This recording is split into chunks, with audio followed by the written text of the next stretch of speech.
Hey there.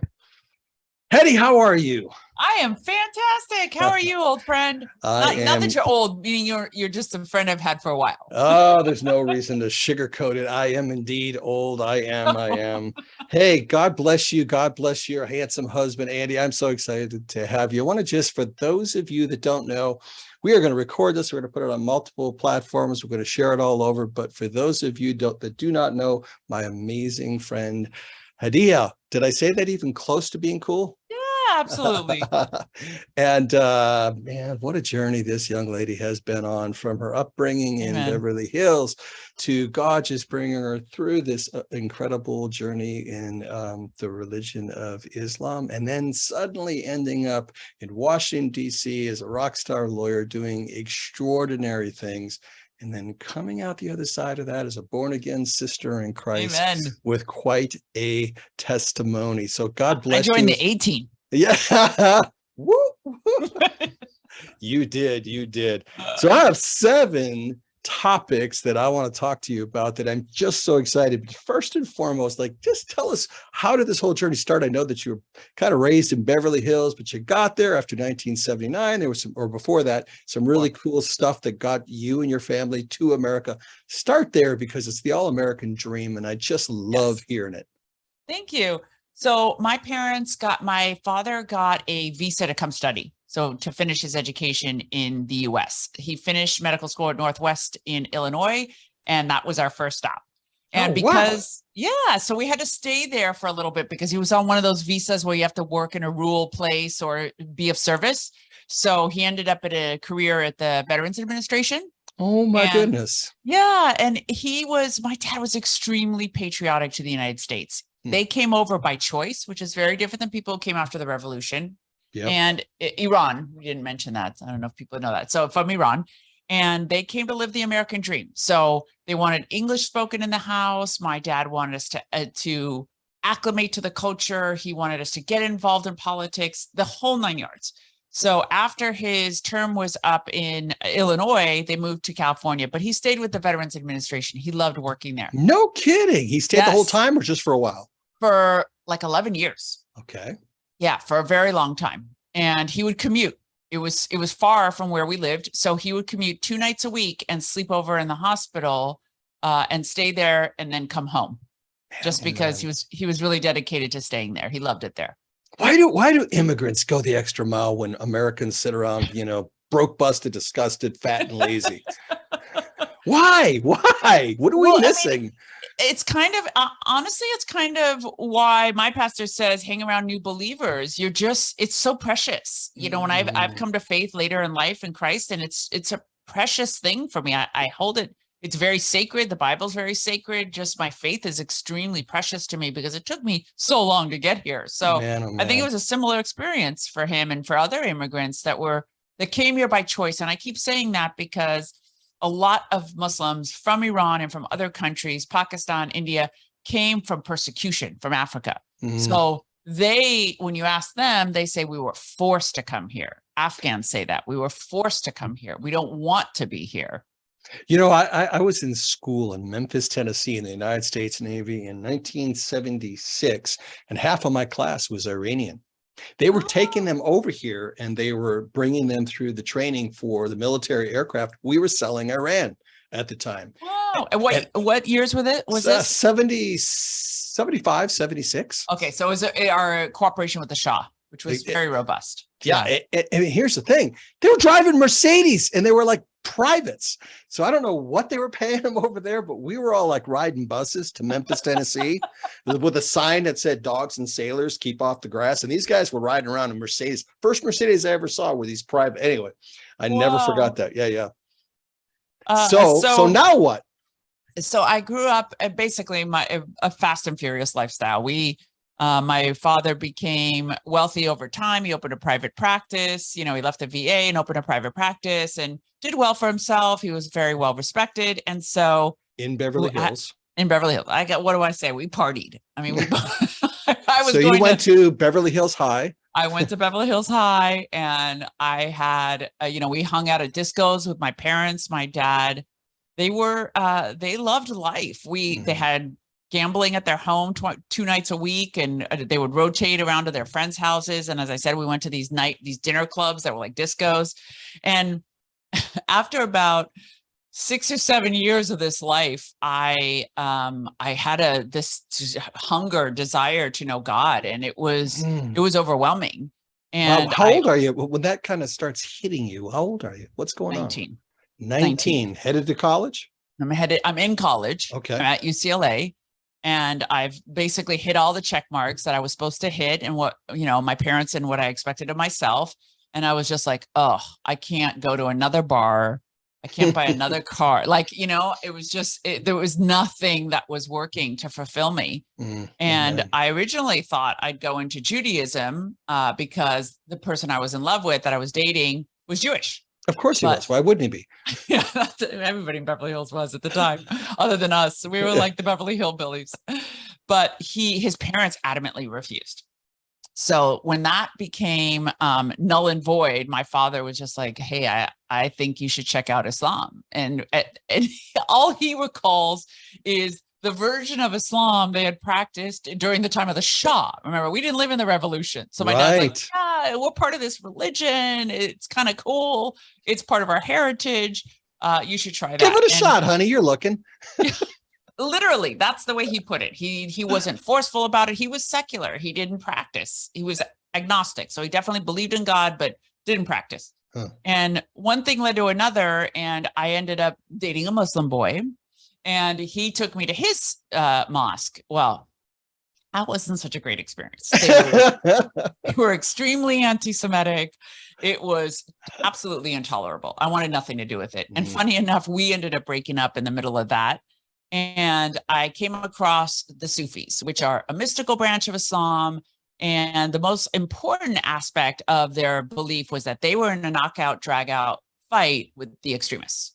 Because before terrorism and extremism came to the United States and to the West, it was knocking out whole cities and villages in the Middle East and South Asia. Not to go down this rabbit hole, but do the Sufis have any power today globally? Are they still trying to keep people sane within the world of Islam? They do, but towards the end of my career and my time in Islam, because they kind of go hand in hand, I had coined the term the radicalizing the middle for these communities, because eventually what got supplanted in their cities and their villages was an extreme interpretation. They changed all the imams of the mosque. They changed the school curriculum, kind of what we see happening here. And eventually people became more radicalized because the young kids growing up were more radicalized. So you see it happening live in front of you. And what do you start to do to respond to that? What's your response? My instinct, because by this point I'm in law school, was to research it. Was, okay, so let me find what's the origins of that. Why is it happening? Is it happening? And because my teacher was saying it was happening here in the United States. And I was like, what? But I believed him because I'd experienced it in this mosque I went to. And he says, what you saw was the struggle for the soul of Islam. And so I thought to myself, well, if this is true, I'm going to get to the bottom of it. And so at the time, this is when the blind sheikh, Ayman al-Zawahiri, Bin Laden, they were recruiting for jihad in Bosnia and Afghanistan. Was he behind the first bombing at the World Trade Center? Was Bin Laden? No, that blind sheikh. Wasn't he? Yeah, the blind sheikh was. Omar Abdurrahman. Wow. Do you know, I was there that day, but that's a whole nother story. Go ahead. Wow. Yeah. And so there was right. There was a very famous mosque in Northern California where they would all go to fundraise. And so I went to San Francisco. Okay. And so they would go to that mosque, and I was going there to find out what was going on. And I was asking people questions and saying what was motivating their kids to go over to fight in Bosnia and to go to Afghanistan, because Afghanistan was a civil war. At this point, when the Russians had left, they were fighting amongst each other. So I was like, why would you go to Afghanistan? Bosnia, I could understand, but Afghanistan didn't make any sense. And the more often I went there and the more questions I asked, that's how I came across these two FBI agents that had already determined that something was amiss. And they saw what I was doing, and they came up to me Literally out of the blue. Because this happens to all of us all the time. What do you mean they came up to you? They just saw you in the crowd, they saw you speak, you met behind stage. Where was I exactly? I think I was literally in the parking lot. I was literally in the parking lot, and they came up to me, and maybe it was my background. Maybe it was because they had looked into, it was my father was patriotic. I was I was an intern at Governor Wilson's office. Like, maybe I could assume, I never asked, that they knew all of that stuff. So they felt I was approachable. And so they did, one thing led to another. They were like, "What are you doing here?" And I was like, "Well, what are you doing here?" Like the same thing that you're doing here. What are you doing here? Yeah. And that led to a really long relationship. I can't even tell you. It was decades. We started off, at the time, they didn't have the internet. They only had the intranet. So we had the internet. They didn't. So my specialty became open source intelligence. I was basically gathering information that was publicly available to help them put the pieces together with what they had on the classified side, which wasn't much, by the way. And wait. How did you get that intel that they desired and that only you had? That sounds dangerous. Well, because they didn't have access to the internet. They didn't have public source information. And to be fair, they didn't understand how to look for it either. They didn't understand the names, the variations and the spellings of the names. What does it mean to be associated with this mosque versus that mosque? What does it mean to be a Wahhabi? What does it mean to be a Salafi? How is the Salafi doctrine different than mainstream Islam? All of that technicality, they didn't understand. And by this point, I also have a degree in Islamic jurisprudence and ijtihad. And so I understood. Wait. You got a JD normal? I didn't even know there was variations of it. Plus there's one with Islam specific related issues? Yes, Islamic jurisprudence. And so I would describe mine as a beginning level, because there's many, many levels to it. And you have to be fluent in Arabic to get into an advanced degree. Okay. So I had a beginning degree that I got from traditional schooling methods. So you would study under a sheikh and under his top students, and they would teach you little by little. And it took me 4 years. In a university environment in America? No, it's not in a university. Oh, no, got it. You couldn't get that degree in a university. Got it. Okay. Because most of the degrees in the university were funded by the Saudis. So that wasn't the curriculum you wanted to learn, So this was done in mosques and in homes of teachers. Oh my goodness gracious. So now what? I mean, do you officially become part of the FBI? I kind of know this part of the story, but the people that don't, I want them to hear what happens. I am a, I don't like the word spy, but I am I'm a helper. I think you're very James Bondish in a beautiful female kind of way. I'm a helper. What did Andy just say? I heard your handsome husband just chat. No. He's actually in the other room listening. Oh, okay. So here's, I've got a couple of friends that are lovely patriots, born again Christians, and happen to be ex-Intel people. And I watch Joe Rogan because I love studying how people do good podcasts. I've noticed two CIA guys that are actually able to say that what they were, but I noticed a lot of people say, I'm an NGO, or I kind of had a contract. Is this all code for something else? And if you can't answer that, that's okay. No, it's not. It's an important distinction, because if you are what we describe as a civil servant, so you literally go through a process to be an employee of the CIA or the FBI or the NSA. Those of us that were contractors do not go through that process. Zero training. There's nothing. There's training, but it's not a formalized process. So you could still get a security clearance. You have to go through polygraphs, but you're, I don't want to describe it as black ops because that's spooky, but you're basically, you don't follow the protocol that a civil servant does. Got it. Okay. You basically do whatever you want and you report back what you promised to report on, but you're not subject to the rules and requirements of a civil servant. You're an independent contractor. Got it. It's just like any other business, right? So if a guy hires an accountant he's hiring as an independent contractor. He's like, I'm going to pay you X dollars to balance my books. That employer is not responsible for if he gets a car accident and hits somebody on the side of the road in his other time. You know what I mean? So they're not responsible for my actions other than, what they paid me to do and what I accomplish. Okay, so we're all leading somewhere here, audience. We're going somewhere at the end of this that I want to just tie all these pieces together. You are going to want to stay to the end because I don't even know how it's going to turn out, but I think it's going to be good. So now you're in D.C. You are bigger than life. You're working with 5 different presidents, I think, and you got your own office. What's life like there? Haven't found Jesus yet, but you're still wearing a veil. Head cover. Yeah, well, talk to me. I explained to people that my professional and my personal life were intertwined. So I got contracts to do research on communities I could never have access to unless I was a Muslim. So I didn't fake being a Muslim, but my being Muslim, though a lot of people accuse me of faking it, but my career and my faith went hand in hand. Right. And I had no desire to leave my faith because it built my career. If that makes sense. It does. It does. I just wonder what was life like when you weren't Muslim enough to be loved by that crazy radical side, and you weren't quite, it was American hard enough to be loved and adored as a patriot. I mean, you're in the land in between, aren't you? Oh, it was horrible. I mean, there were times when I had Muslims issuing death threats. I had Americans saying that I was an undercover honeypot trying to destroy the U.S. government from within, because unfortunately there were some Muslims that were doing that.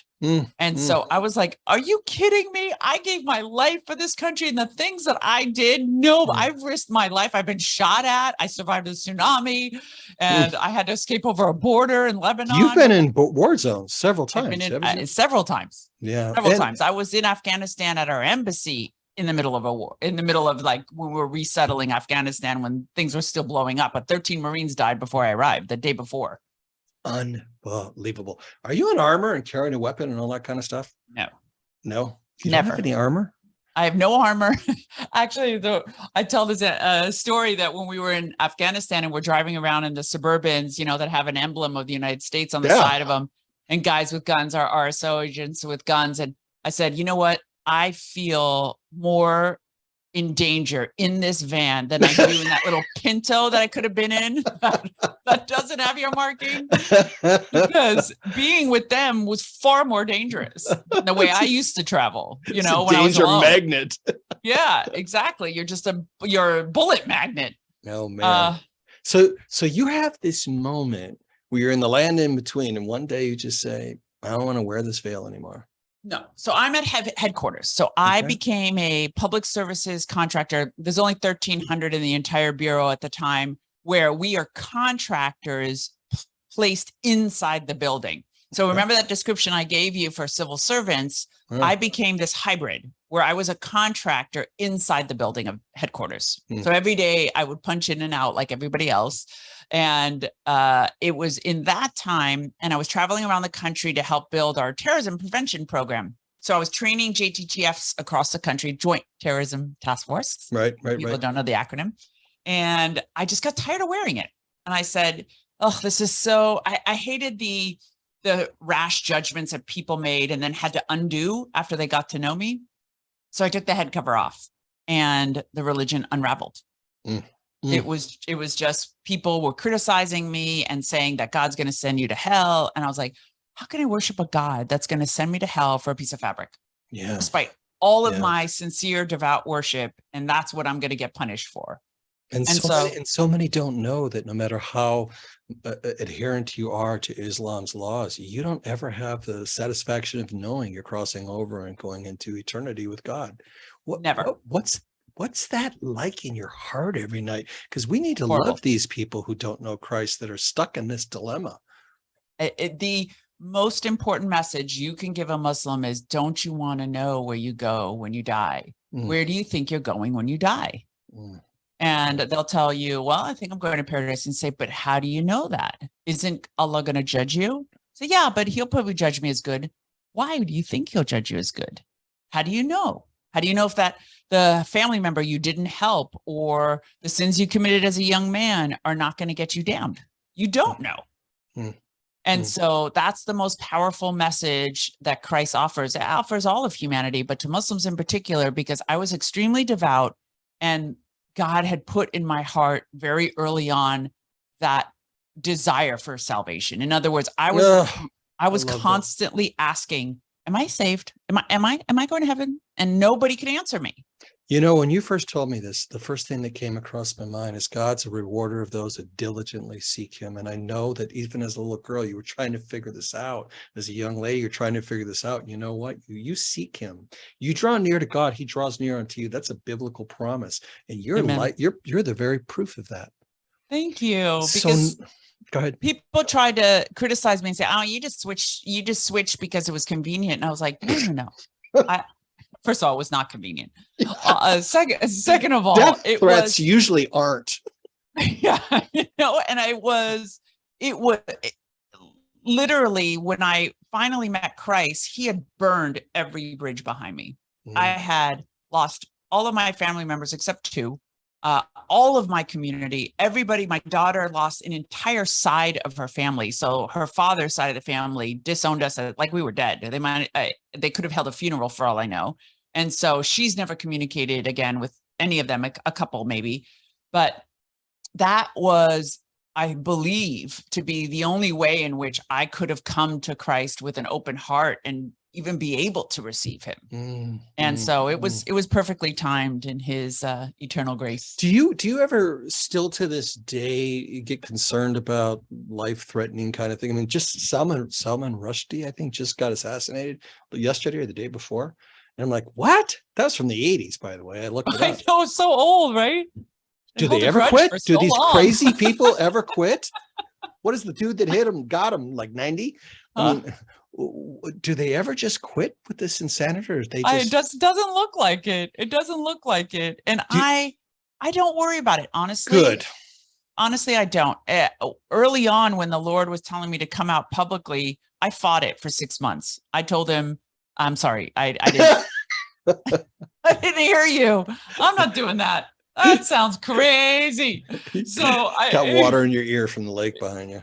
Right? Exactly. I was like, I'm not doing it. And one of the messages that I remember receiving in my heart was like, I didn't save you to torture you.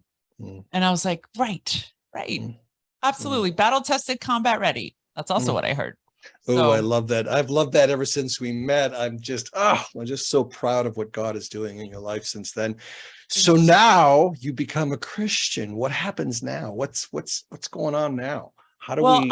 I thought I was going to just bask in the glory of salvation and stay at home and take care of my daughter and, cook and make cookies. And I don't know.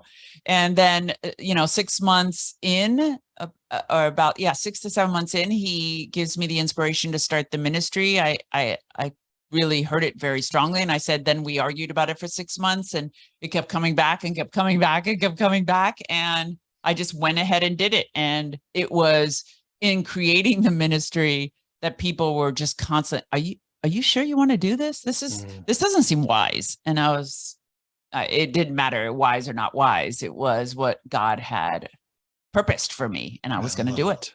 I love it. I love it. And we're going to get to a really cool part of what, after all of this journey, what do you think about life and the current era that we're in and all that? But tell us a little bit about your day-to-day life and ministry with you and Andy. What does that whole universe look like?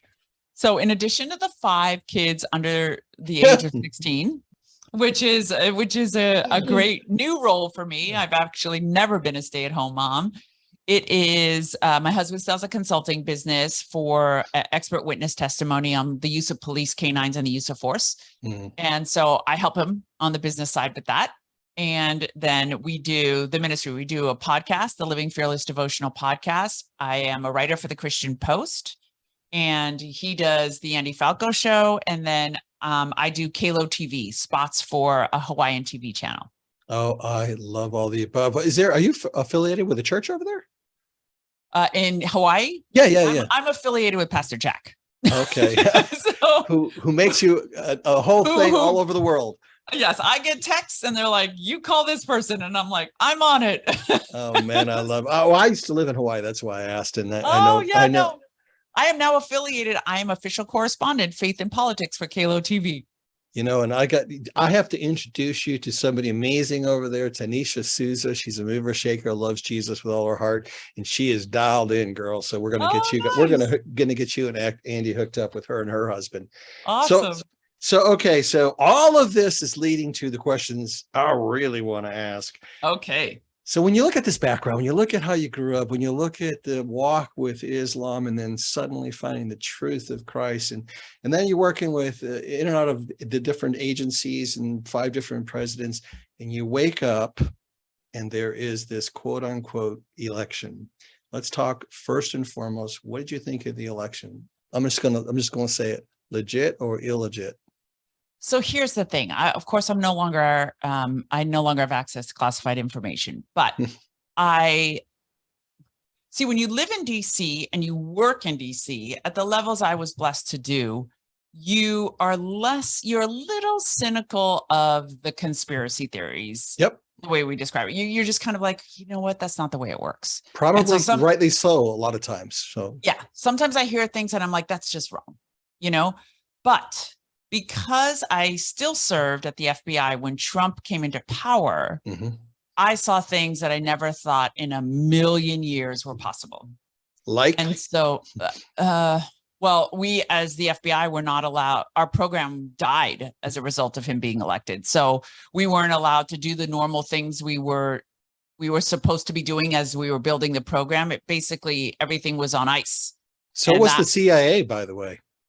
Well, and I, of course, didn't know at the time, but it was a lockdown that probably from Andy McCabe, because he was my direct 2 levels up, direct boss. We were a policy shop of Andy McCabe. And at the time, you had a respect for Comey. Is that correct? Yeah, for Andy. Andy was my boss.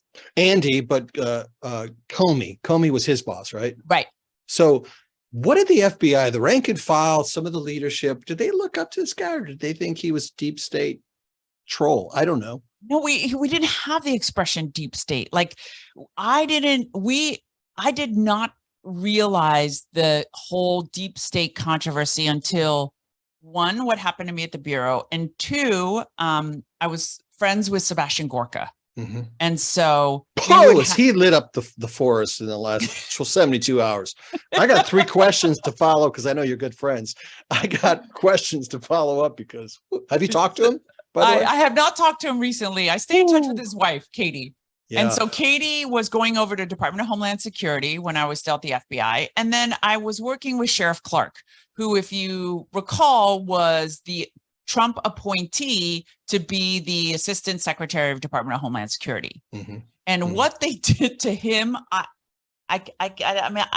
it was surreal. I couldn't believe it was happening. And at the highest levels, I'm not going to say their names, but there were people in Congress, there were other political appointees that were trying to push it through and trying to get it accomplished.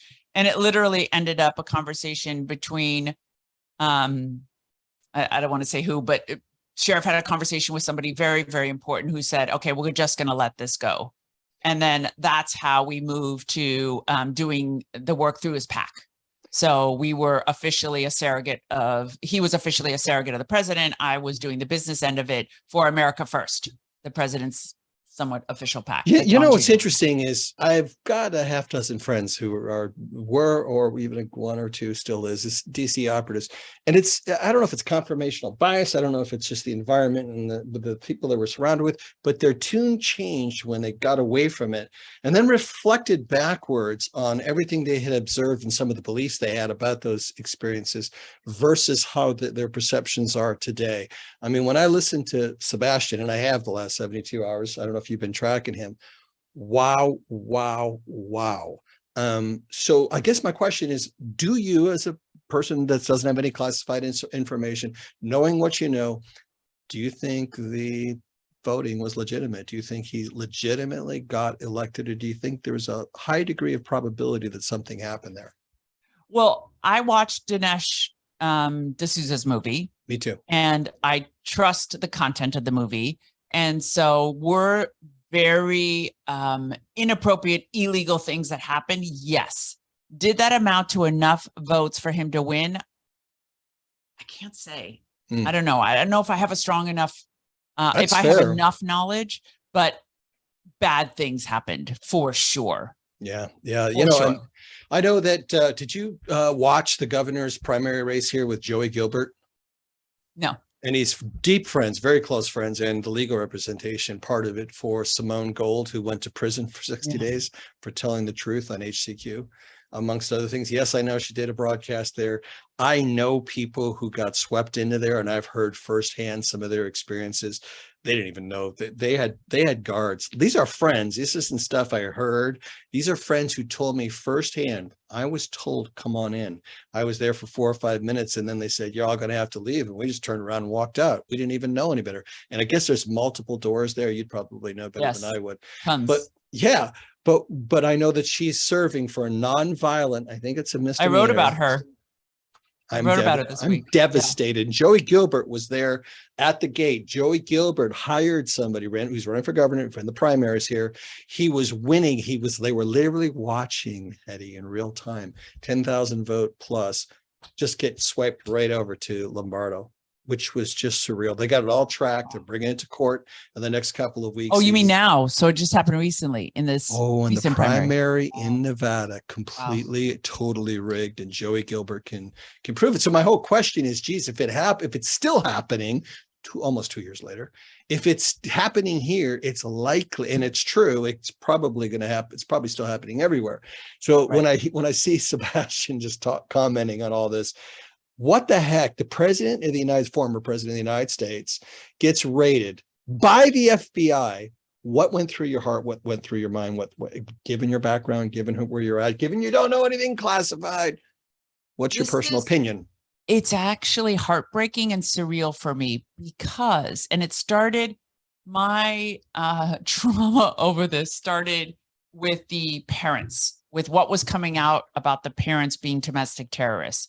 And right. The PTA meetings and stuff. The PTA meetings, because the programs I helped build, the countering violent extremism programs, were set up to catch foreign terrorists or foreign influence over Americans to commit terrorism on behalf of a foreign entity.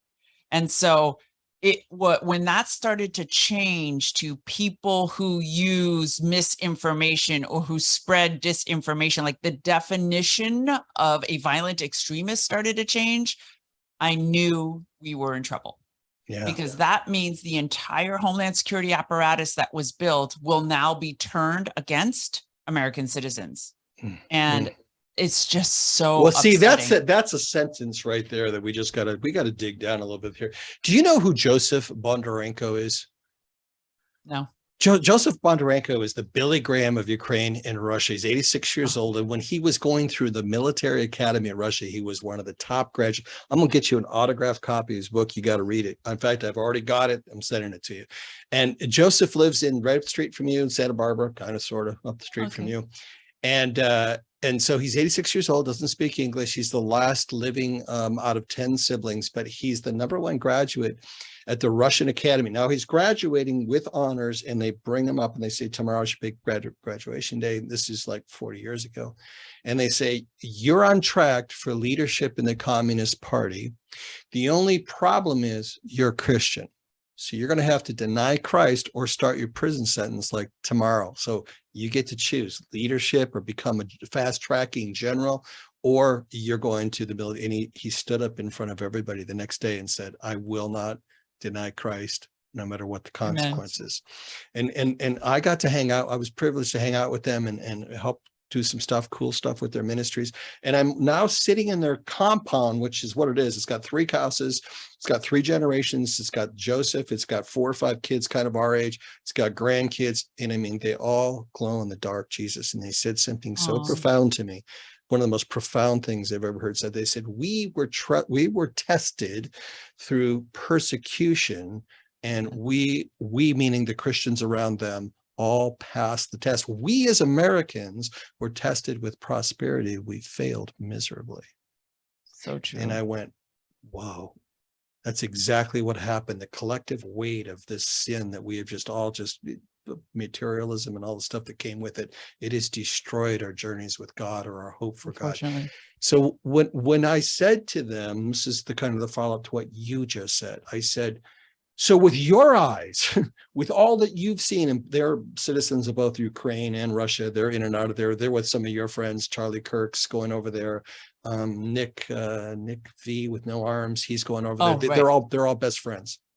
And they said, you know, what is breaking our hearts, because now they've been here for 25 years, with all the kids that are our age, and they go, what's breaking our hearts is you're not awake. This is exactly what happened in communist Russia and everywhere else in the world. Why aren't Americans waking up? Listen to your story now in light of that one. And I explained to people that we had at the time, so I was involved in some of the deliberations that we went to Google and Facebook and Twitter, and we're asking them to close the accounts of terrorist recruiters. It was during the recruitment of ISIS, and they didn't want to do it. They didn't want to be an arm of the U.S. government. They did not. They were libertarians. They didn't, for the most part, they just didn't want to be part of the government. They were. In order to be fair here, how long ago was that? It's 2017. That wasn't that long ago. No, it was not that long ago. And we pushed until they gave in. And once they gave in, then it's like this, like I am now the king and determiner of who has a microphone and who does not. The Patriots. And now when the public enemy changes, so we built an entire apparatus for a public enemy. And we had all agreed who the public enemy was, except the Muslims. So everybody else agreed who the public enemy was. Now they decided the public enemy, they were going to use this apparatus and all of its resources that included social media now against the spreaders of disinformation. How many? The ultra MAGA. I don't know if you know this number off the top of your head, but how many of the world's populace, let's say there's 8 billion, is it about 2 billion that are Muslims, or is it more? It depends on who you ask, but it's somewhere about 1.2 billion last I heard. Okay, let's go 1 billion for easy math. So what I've also read from pretty decent sourcing is that 10 to 20% are radical and would do whatever it took to promote the world into a one Islam kind of experience. Is that percentage accurate? It was. What was that? What was that? 15 years ago. So I'd say it's higher. So 20%. It was 10. I'd say it's probably 20%. To 20%, man, that's 200 million people that want to kill patriots, Christians, believers on a global level. And then I don't know if you heard, Newsmax just came out in the last 24 hours that they had a verifiable contract from Iran to kill President Trump. Did you hear that? Well, no, I did not. Last 24 hours just came out. Then they tried to quantify this population that's coming over the southern border of what X number of them are Iranian terrorists, and the number is frightening. I can't remember. I think it's tens of thousands. So are there tens of thousands of potential assassins just running around our nation right now? Is this even possible? Tell us, what do you think, given your background, what do you think about the border, the porous border that doesn't even seem it's absolutely possible. And I'll tell you my personal experience with borders. I had a social services program that was funded by the Department of Justice and the Department of Homeland Security to provide social services for refugees that were coming over. And the goal was to prevent extremism and terrorism from Afghans and South Asians that were coming over and needed to acclimate to the United States. And at the time, it wasn't just, we had responsibility over the Muslims, but there were all these they were coming over from all of the, in Nicaragua, Honduras, Central America, all these other countries. And the teachers, the schools were entirely overwhelmed with kids that would not wear shoes. They would defecate in the classroom. They just completely different rules. Girls got raped in the bathroom. There were knife fights in the parking lot. I'm sorry, I might have drifted away. When was this and where was this? This was 2018 in Maryland. It didn't make the news. It's one kid here, one kid there. And we were struggling with our Afghan kids who were not involved in that stuff for the most part, but it was mostly Africans and South Americans. but they had no social skills to adapt to life in America, and definitely not a classroom in America. And if you just think about just this simple social cultural adaptation that's required to come to the United States, and then add on it that they're from criminal gangs, they're drug dealers, there's terrorists, like people. And when we say terrorists, I'm saying they're not necessarily, they've killed 4 people at home, but they have a hatred in their heart and a mission to kill non-Muslims. So they've been programmed, brainwashed that non-Muslims are the enemy. So it's just a couple steps away from becoming a terrorist. So you have this whole entire group of population of people that are now within the United States that not only do not want to be here, but hate us. You know, I try not to eat pizza anymore, but because I'm getting older and I need to just be as healthy as I could possibly be. But a good pizza isn't just the crust. It's not just the cheese. It's like the combination of everything, right? And I look at America right now and I go, either this is the most ignorant, low talented people that have ever run this nation, or this is on purpose, because it seems like it's the perfect mix. I got a border problem. I've got people that are censoring truth, whether it's medical truth, whether it's political truth. You've got people who literally are coming into this country wanting to kill anybody that's just not exactly like them. You've got people rewriting the words to what words mean, male and female, for example. Not really complicated, right? But when I look at the totality of that, I go, is there any other logical explanation other than this is being done on purpose? Do you think it's possible that all this is happening because we both know the word of God, we know the end game, we know that the one world government is coming. Do you think it's possible this is all happening on purpose? Wow. First of all, it's absolutely on purpose because it's demonic. But does the person who's perpetrating it serve the devil knowingly? That's the difference. Because I'll tell you, the reports that are coming out re-describing what a terrorist is, those that propagate disinformation, I know those people personally. I've worked with them for 10 to 15 years. And I literally want to pick up my husband sees me sometimes going, I'm going to pick up the phone and I'm going to scream at this person. How could you possibly write this report? But you know what? I know how they possibly can, because they get millions of dollars to write the report. I used to get it too. So there's an entire mechanism built in the CVE world, in the countering violent extremism world, in the Department of Justice, in the Department of Homeland Security. You get paid to write reports that support a viewpoint that the administration is following. Absolutely. I mean, I've done a deep dive with climate scientist buddies, and you don't get funded if you're not pro the narrative. If you're not pro, and frankly, I think it's the big lie. If you're not pro the lie, you don't get funded. So, by the way, you know, the book of Proverbs, I think it's in 16, 17, says one side seems good until you hear the other one. I don't know why we can't objectively listen to all sides of these equations now, but it looks to me like it's the perfect checkmate. And this is where I get a little bit of get in trouble, even from my beautiful bride. You know, make sure you always present the hope of Jesus. Well, that's always been my heart. I believe that we are living in this paradox where all of this is real. All of this is happening, and I don't think anybody can stop it at this point. But what also is happening is the freedom, the liberty, and the truth of Jesus Christ. Amen. So what do you do with all this at night? Do you put it in a box? Do you just give it to the Lord? How do you stay at peace? How do you continue to serve Jesus, knowing most likely this is the path we're on and it's not going to be stopped? I mean, honestly, the Lord told me early on, seek and save the lost. You know, heal the sick, cast out demons. You know, that's what he told me early on. Heal the sick, cast out demons. So whether it's through our TV show, I mean, I walk in a Spectrum and tell the guy named Muhammad, hey, do you know where you're going when you die? I mean, wherever and however I can. So whether it's in my writing or it's on the news, the radio spots I do, or on our devotional, we are trying to fill the ark with as many people as God will allow. Yeah. Amen. Amen. And I have never seen so much spiritual warfare in my life around the people I love. It sounds like you as well. How can people, I want to close by letting people know how they can get in contact with you. Just got a couple more things. First, how can people first pray for you and your ministry, lift you up and intercede for you and everything you feel God's asking you to accomplish right now? What does that look like for us?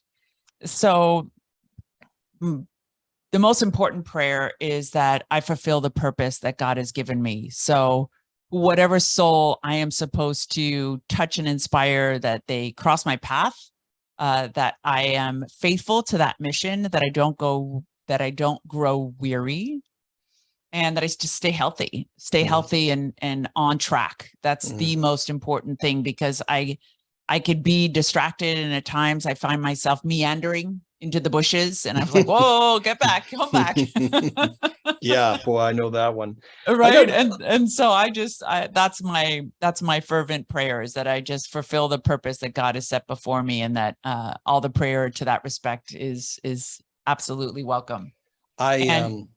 Sorry. Oh, the website. It's Resurrect Ministry, singular, resurrectministry.com. resurrectministry.com. And your handsome husband's podcast, what is that, the Andy Falco show? He does the Andy Falco show, and we do the Living Fearless devotional. And all of this is on the website. So his Fearless Man podcast that he does for men, biblical manhood, he is also on my website. So the resurrectministry.com, you could find all of our content, and my Christian Post articles too. Awesome. Tell him anytime he wants to be on this podcast, we will make that happen as well. I did want to bring in one more piece of the pizza. I'm curious about, we use this term inflation, and I've been kind of just researching hyperinflation, what happened in Europe, what happened during Germany and all these different places, what happened in Venezuela. People don't even know, what was it, the second or third most wealthiest country in the world. Venezuela. Yeah. And what happened to me just watching all these data points, so like this real moment of Zen came. I bought Bounty towels, but the Bounty towels, they pick the better picker uppers. I bought 2 of them. It was $52 for 2 packages. And I think they had 10 in them, whatever the big packs are, they're big ones. $52. Then I went and got, Donna's like, you know what? We'd never eat just greasy cheeseburgers anymore. Really, I go, let's do it. So I go to Five Guys, 2 in fairness, double cheeseburgers with 1 order of French fries. It was $38. And as I was driving home with no gas in the car, I spent $100 on Bounty towels and 2 cheeseburgers and order of French fries. And I thought, when did this become normal? And what I'm realizing, there is a certain, in fact, one of the DC insiders told me this, that they did some modeling, and I know you know what that is, but built performance on where people, what dollar amounts per gallon would take people and completely eliminate self-owned vehicles. Everybody would do mass transportation or go electric. So $10. You knew it. I knew you knew it. So I'm talking to my buddy who I want you to meet, that will remain nameless here, on Friday, the 17th, whenever the 17th is. And he lives in London. I go, dude, how much is gas a liter? So he did it. And I said, well, do the math for a gallon. I'm an American. I'm not smart enough to figure that out. And I go, now take the euro dollars and put it in you. And so he just does this. And I go, now take my SUV. This is the size of the gas tank. It was $420 to fill up my gas tank in London last week. So just think about what's going on at a global level. So now we know how to get a hold of you. Now we know how to really pray for you and Andy and everything you guys are doing. Given the climate of the world, given what you know, what should Christians be doing? And I'm even going to set it up with one more little hook. I heard Dennis Prager say something. There's only 3 kinds of people: warriors, people that support them, and people that are doing nothing. What should Christians be doing right now, Hedieh? I love that. Either be a warrior or somebody that's supporting a warrior. Yeah. Because what God's been walking me through the past couple of weeks is the notion of constantly staying conscious of heaven, of eternity, in that we are all going. All of those that are saved, that are believers, are going to meet Christ. And that's an eternity. This time is short. So don't be afraid of what's going to happen. We are invincible. The believer is invincible on this earth, because no matter what, our time is ordained. Nobody can add a minute. No one can take a minute. So live boldly. Enjoy that time as being a warrior of Christ. And if you feel you can't be a warrior, support warriors so that we could save souls. It doesn't matter whether what we do changes the election outcome. That's irrelevant at the end of the day. We stand up and we're counted, but what's most important is that we seek and save the lost in that process, and that we draw others to the solid rock of Jesus Christ. Man, that's a great word to go out on. Man, we just love you. Donna and I just love you guys. I hope we get a chance to see you in Orange County at the end of this week, but God willing. And I'm just going to pray us out here. Father, I just thank you so much for Andy and Hedieh, Lord, just everything they're doing, everything they're about. I pray that the hedge of protection would be around them, Father, that you would just give them divine and increased favor in every place they're talking, preaching, sharing the truth of Jesus Christ. And Father, from this day forward, Lord, that there would be such a powerful anointing on their ministry. They would remember that this was birthed for such a time as this. In Jesus' name, Lord. Amen. Love you, sis. See you soon. See you all soon. Blessings. Bye.